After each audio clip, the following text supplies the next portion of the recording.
mai, haere mai. Welcome to the Maxim Institute podcast. My name is Jason Heel. I'm the Communications Manager at Maxim Institute, and this is our weekly short-form podcast.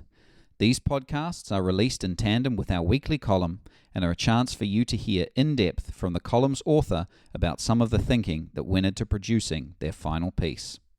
Today, we talk to Maxim Institute's Executive Director, Tim Wilson, about his recent column.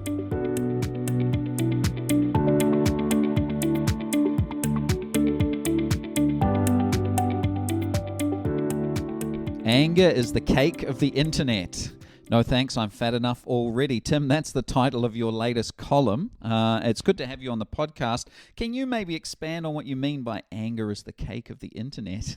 It's a metaphor that came to me, Jason, when I was doing a commentary segment on News Talk ZB called The Huddle. And there had been this event on the internet, although even calling it an event seems too dignifying, whereby Chrissy Teigen, who is I think has 40 million followers on Instagram, had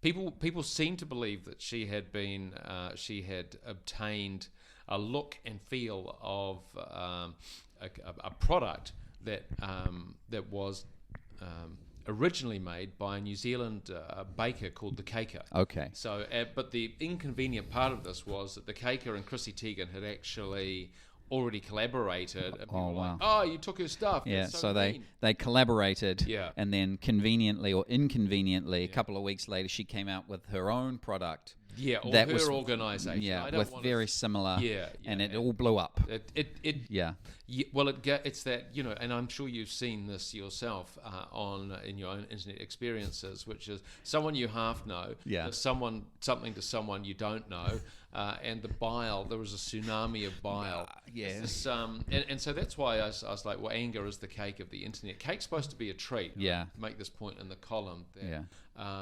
often we express a kind of righteous anger on the internet, when in fact, if we were to step back and look at the quality of the anger we're expressing, how righteous really is it? Because in real life, the opportunities for truly righteous anger are a lot more scarce. Yeah, maybe it's a bit more of a self-indulgent type anger where we get to express our emotions in maybe a way that's not so constructive. Yeah, and also it's like, well, I actually have some pre-prepared anger that I have just here now, so I'm going to pour this onto the internet. Yeah, I'm angry about something else, and I'm going to, So I was thinking about the internet, and obviously anger creates interaction, which means likes, but I was wondering as well, how much are we angrier in real life, IRL? Are we as people in our daily affairs becoming more angry? And so I investigated that, and you may or may not know, but Gallup, which is the polling organisation,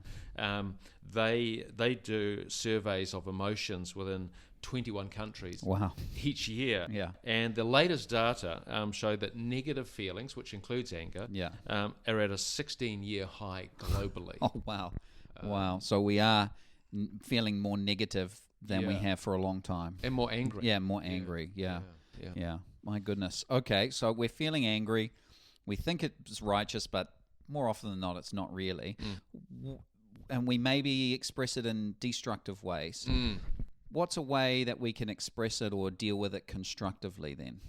Yeah, look, I think the first thing that we can do, and it's actually the first thing we can do is think, well, this person that I'm getting angry about is also a person, is also a fragile human being who makes mistakes, who probably had a crappy day, who actually got caught out doing something possibly incorrect, or they thought it was correct, and then, I think having a sense of an awareness of our frailty.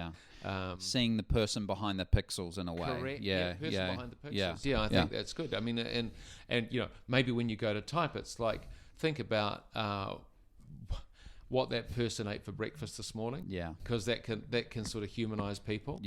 This all fits in. I've been reading a book by a US Senator called Ben Sasse called Them, Why We Hate Each Other, How to Heal. And it's about the polarization within the United States and the level of anger, disenchantment and fury within their public square. Yeah. And he sees it as something that is very corrosive of the American, we'll call it an experiment. Yeah. I think it's an ongoing experiment, but the way that issues are transacted in the US right now, and I do see it creeping in New Zealand. In New Zealand, I don't know if you do as well. Yeah, no, definitely, you can see it in the public discourse. There's more ferocity, I think, going across backwards and forwards. Yeah, and I think actually you did a great column for Maxim on retribution. Oh yes, nation, yeah, that's right.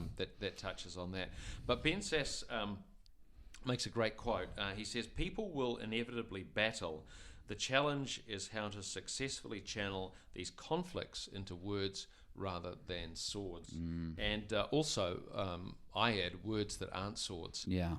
So again, it's thinking like, okay, and I think every parent knows this, is like, I'm angry. How can I express this constructively rather than destructively? This is what we try and tell our kids. So let's try and teach ourselves. I think, that's a cake, constructive, positive rather than negative, that we could all take a bite of. Jason. Yeah, awesome. Tim, thanks for being on the podcast. My pleasure.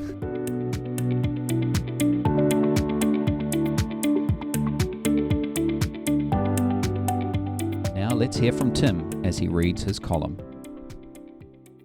Anger is the cake of the internet. No thanks. I'm fat enough already. You may not be aware of Chrissy Teigen, but she has the dubious glory of being one of the most vilified figures on the World Wide Web. Married to singer John Legend, her own personal legend includes almost 40 million followers on Instagram, approximately 100,000 times the population of Whanganui, where I grew up. Last year, some mean tweets were unearthed from a decade ago, and her fame soured. She became a pariah.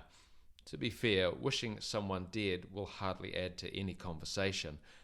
Full disclosure, I personally didn't know about Chrissy Teigen until the other week, but her name came up on my commentary slot for News Talk ZB's Huddle. Teigen has been accused of pinching the look and feel of a Kiwi baker known as the Caker. Inconveniently, this was just after she had collaborated with the Caker, and the pile-on was beginning.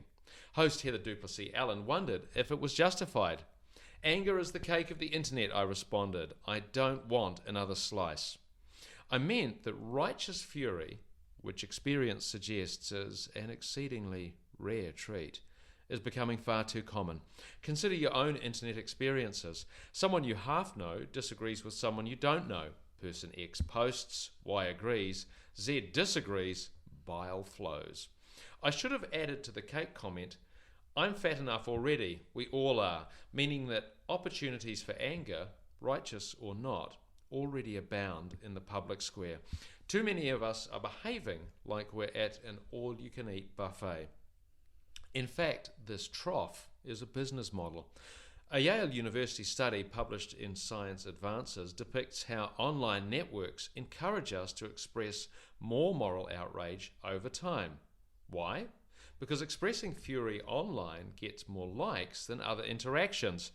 The increased likes and shares teach people to be angrier. Oh, and they also raise engagement. Elon Musk's investment starts to pay off. The discussion about Chrissy Teigen got me wondering about real-life anger. Is it rising also? Polling company Gallup surveys emotions across 21 countries each year. Their latest data shows that negative feelings, including anger, are at a 16-year high globally. In some sense, anger expresses our search for right and wrong, that natural human desire for a moral compass. That we would mess up in the way we seek it's unsurprising. So how we get there becomes as important as where we land. People will inevitably battle, comments US Senator Ben Sasse in his excellent book, Them, Why We Hate Each Other and How to Heal. The challenge is how to successfully channel these conflicts into words rather than swords. and words that aren't swords. Here's the happy ending. The Quaker encouraged its followers to support them, not attack Chrissy Teigen. Act positively rather than negatively. That's a kind of cake we can all endorse. Would you like another slice? Go on. You deserve it. We all do.